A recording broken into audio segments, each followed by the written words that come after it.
Hello, this is Mrs. Phelps to teach you lessons 1.1 and 1.2. Please make sure that you watch both parts of this lesson. The first part is on 1.1, the second part is on 1.2. And if you have any questions from watching the notes, please make sure that you message your teacher first. And if you find a mistake in a video though, then message me, or if someone else made the video, then make sure to message the teacher who made it so that they can fix it. Also, when you are filling out the notes, you're going to see try this problems. Those are the problems that are starred, like this one down here. And that's going to be the problems that are on the Schoology assessment. So on Schoology, either after you finish filling out the notes or you can do it as you go, you will answer the questions that are starred. So that's 1, 2, 3, 4, and 5 for these notes. And make sure that you're taking good notes, so you can either print this out, or if you prefer, you can write out notes on your own. But again, make sure you have good notes, because you will be allowed to use notes on your test, which will probably help you a lot. So this first section that we're going through is on adding and subtracting polynomials. A polynomial is when you have multiple terms that make up an expression. A monomial means that there's one term. So 5x, that is just one term. Binomial means that there's two terms. A trinomial is 3 terms. And again, a polynomial is any of these. It can be any number of terms. And we refer to a polynomial in standard form, which means that the terms are in order from highest or largest to smallest degree. So this is called standard form. And an example of standard form is right here, 4x cubed. So again, the degree. So degree is the exponent. So whatever the exponent is determines the order that you write the terms in. So it's written in order from largest degree, that's a 3, 2, this is a 1. And then the last term is a constant. So constant is when you have 7 times x to the 0. X to the 0 is just 1. So a constant doesn't have a variable there, so the constant always comes last when you're writing it in standard form. So the coefficient is the number in front of a term. The coefficient that is in the front of the first term is called the leading coefficient. So it leads the polynomial, which is referred to as the LC, that's the abbreviation for it. So in this polynomial below, the leading coefficient, the number in front of the first term, coefficient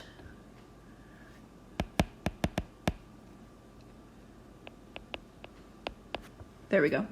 The leading coefficient is 4, so it's written in standard form. The highest degree is the first term, and that coefficient is 4. And then the degree, also known as the exponent, is 3. So the highest degree is 3. So for problem number 1, we're going to write the polynomials in standard form, and we want to identify the leading coefficient. So we look at which exponent is the largest. So the term with the largest exponent is 4x to the 5th, and then 3x squared minus 7x. So this is written in standard form based on those exponents. Again, we went 5, then 2, and then this just has a 1.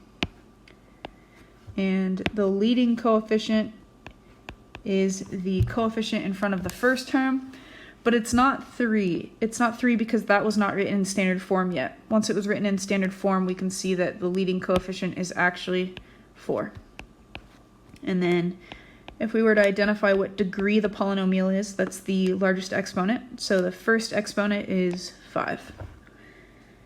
For part B, we again want to write these in order from largest to smallest degree. So that's negative 2y to the 4th minus 6y cubed plus 5y minus 9.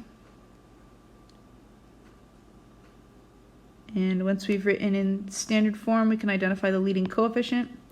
So the leading coefficient, that's the first coefficient, is negative 2, and the degree is the highest exponent, which is 4. Okay, for number 2, this is find each sum. So a sum is when we add terms together. You can do this horizontally or vertically, and we do this by grouping and combining like terms. So like terms means that it needs to be a variable. with the same exponent.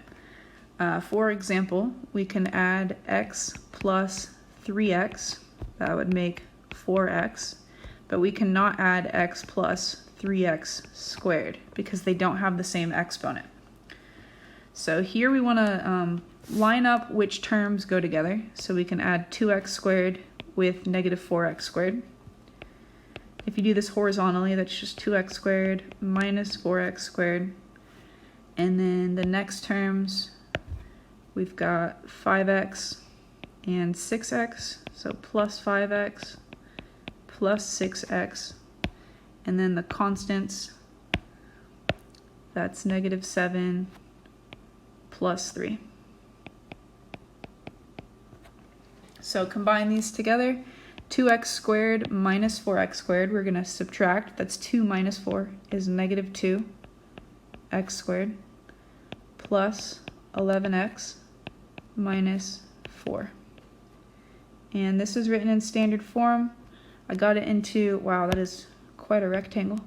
I got it into standard form by adding the terms together with the highest degree first and then working your way over through it. So that was done horizontally. You can also do it vertically. I'm going to show vertically for part B. Just do whichever works best for you. So we've got 5x squared. That's going to be combined with negative 3x squared. So when you combine it vertically, we've got 5x squared minus 3x plus 4. We're going to add, and then vertically we line up the like terms. So that would be negative 3x squared. Notice I've got them in the same column based on their variable.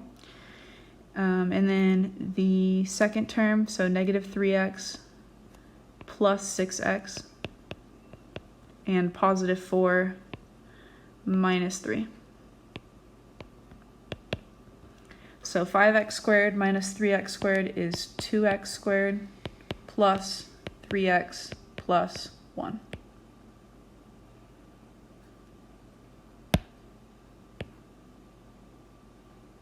My rectangles are a work in progress. Hopefully I can get better at it. Okay, this next problem is the first try this problem. So you can pause the video now and work on this problem and then either enter it into Schoology, or if you'd prefer, you can wait and enter all of your answers at the end. Once you've done this problem, we're looking at number 3, which is finding the difference. Difference means that we are subtracting, and you can do this horizontally or vertically. It does not matter which way you want to do it.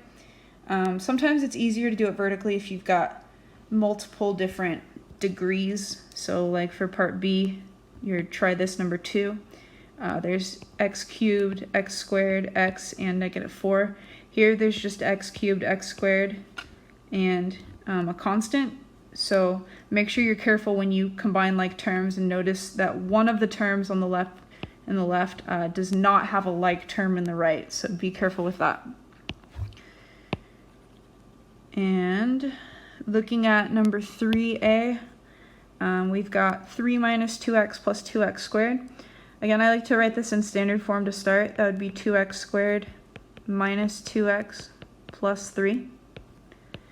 And then we're subtracting. If we put this in standard form, that's 3x squared plus 4x minus 5. And because we're subtracting, there's a parentheses around that, so we need to distribute the negative sign to each term inside. So this is going to be 2x squared minus 2x plus 3, and then we've got minus 3x squared minus 4x plus 5. So make sure you distribute the negative.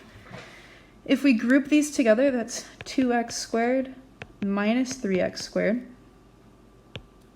And then we have negative 2x minus 4x and positive 3 plus 5.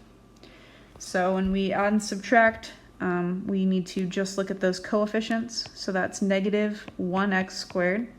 And when you have negative 1x squared or positive 1x squared, you don't need to write the negative. You can, but you don't have to when there's just one of it. So that's negative x squared minus 6x plus 8. And this is written in standard form, largest degree to smallest. And there we go. So Now you can do the try this problem number 2, and then when you're done with that, please start watching the second video on 1.2, and make sure that you get this done before coming to class on Wednesday. Both of these videos are part of the first lesson. Thanks for watching and thanks for listening.